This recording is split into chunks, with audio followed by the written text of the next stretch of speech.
बिस्मिल्लाहिर्रहमानिर्रहीम। मैं मलिक सैद रसूल अमान एडवोकेट आज लीगल पॉइंट में जो लीगल इशू डिस्कस करेंगे वो हॉट और बर्निंग इशू है। इमरान ख़ान साहब का केस है जो कि हाई कोर्ट में पेंडिंग है, ज़ेर समाअत है। तो नीचे जब हम देखते हैं कि एडिशनल एंड सेशन जज हुमायूं दिलावर हुमायूं साहब ने उनके ख़िलाफ़ 3 साल की सज़ा, 1 लाख रुपए जुर्माना और 5 साल के लिए नाअहली और जुर्माना अदा ना करने की सूरत में मज़ीद जो है वो 6 माह की कैद की सज़ा सुनाई।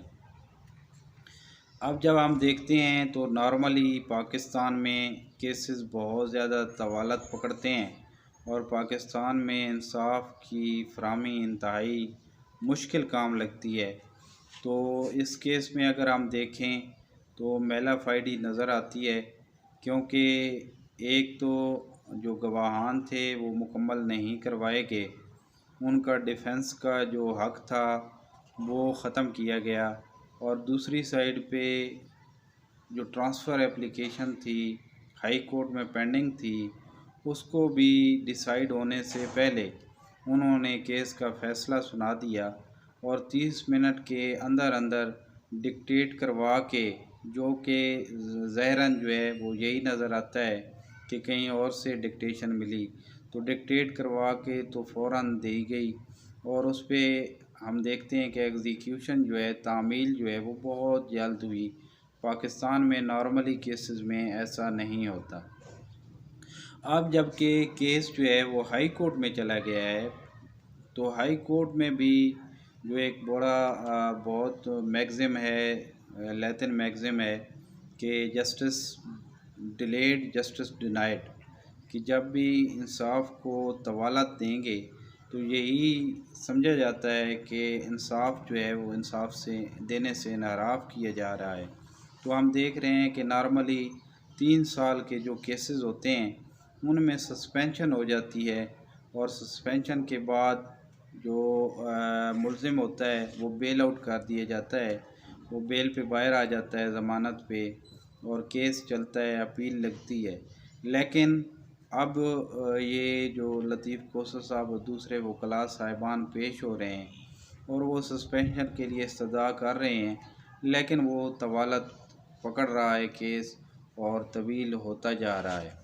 तो हमारे जो ओवरऑल जुडिशियल सिस्टम है कि उसमें एक और मैगज़िम है कि ना सिर्फ इंसाफ होना चाहिए बल्कि इंसाफ होता हुआ नज़र आना चाहिए।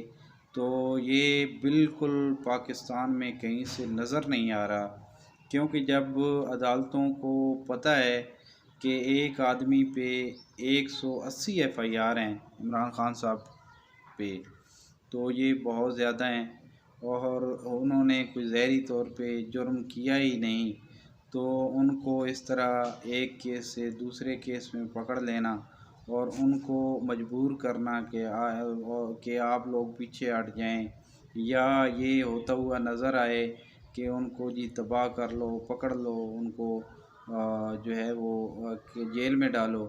तो ये चीज़ जो है यही चीज़ है जो हमारे पाकिस्तान में पाकिस्तान को 129 नंबर पे 140 में से लेकर आई है।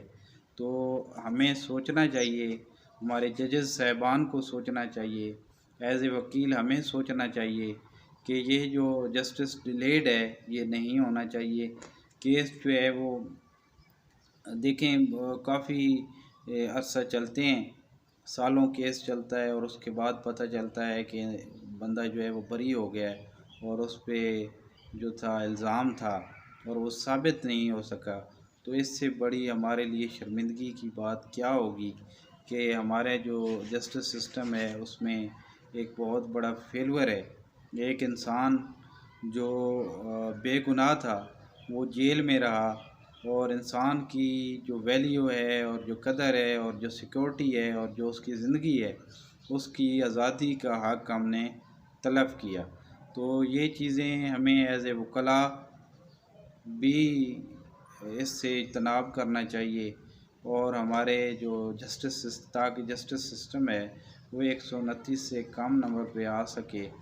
तो ये हमारी कंट्रीब्यूशन और जजेस साहिबान को भी ये देखना चाहिए कि अगर कोई मेला फाइडी है और वैसे किसी को केस में फंसाया जा रहा है तो अदालत कोई इमारत तो नहीं होती, बल्कि अदालत एक जज होती है। जज एक इंसान होता है और वो सारी चीज़ें जो है वो देख रहा होता है। उसके अंदर फीलिंग्स और एहसासात होते हैं, और ना सिर्फ वो कानूनी तौर पे बल्कि इखलाकी तौर पे भी सारा मंजरनामा उसके सामने होता है।